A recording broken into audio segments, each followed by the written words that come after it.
రెండో తీయస్ అనబడే రాజు తన యొక్క భార్య లవోదిస్ అని తన యొక్క భార్య కోసం లవోదికియాని నిర్మించాడు. అంటే ఆ యొక్క పట్టణానికి ఉన్న ప్రాముఖ్యత ఏంటంటే ఇటువైపు ఏమో హెరోపోలిస్, ఇటువైపు ఏమో కొలసి అనబడే ఈ రెండు నదులుకి రెండు ప్రాముఖ్యత ఉంది. ఒకటేమో వేడి నీళ్ళు ఉంటుంది, అది చాలా యొక్క మెడిసిన్స్ అదే ఉపయోగపడుతుంది. ఇటువైపు ఏమో కోల్డ్ వాటర్ ఉంటుంది.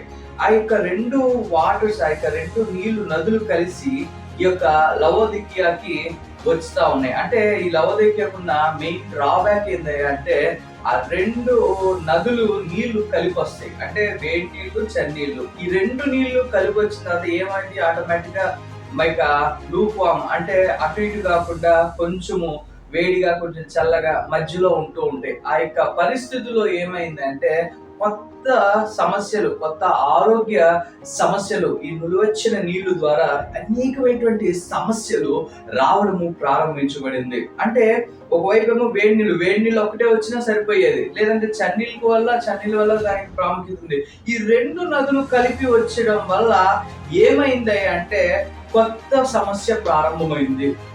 మన యొక్క జీవితంలో కూడా యేసుక్రీస్తు వారు ఏం మాట్లాడారంటే, నీవు వేడిగా ఉండాలి, చల్లగా ఉండాలి. అంటే రెండు మిశ్రమాలను కలిపి, అంటే దేవుణ్ణి లోకాన్ని కలిపి కొత్త యొక్క ఏమంటారంటే కొత్త అధ్యాయము ప్రారంభించడానికి చూస్తే దాని యొక్క అంతం ఏమంటదంటే సమస్య, అలాగే దాని యొక్క అంతము మరణము. ఎందుకంటే నీవు దేవునిలో ఉన్నప్పుడు దేవునికి సంబంధమైనటువంటి, లోకంలో ఉన్నప్పుడు అంటే ఈ రెండు మిక్స్ చేసి కొత్త థియాలజీ ఎప్పుడైతే నువ్వు ప్రారంభిస్తావో నీవు ఎటువైపు, అంటే కొంతమంది ఏం చేస్తారంటే దేవునిలో ఉంటూ ఉంటారు, ఈ లోక మర్యాదల్ని, లోక ఆచారాల్ని, ఈ లోక అంటే ఇటైనా ఉండాలి, అటైనా ఉండాలి, దేవునిలో ఉండాలి.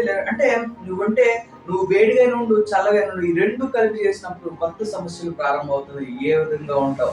దేవునిలో అగ్నిలాగా ఉంటావా, లేదా ఈ లోకంలో చల్లారబడిన స్థితిలో ఉంటావా? నీ చేతిలో ఉన్నది. అందుకనే ప్రకటనలో రాశాడు, నువ్వు ఉంటే వేడిగా నుండు, చల్లగా ఉండు. నువ్వెచ్చని స్థితిలో ఉన్నప్పుడు నీ జీవితం కూడా ఏదో అయిపోద్దులే, ఏదో చేసేద్దాం అనే స్థితిలో గమ్యం లేకుండా నీ జీవితం అంతము మరణమవుతుంది.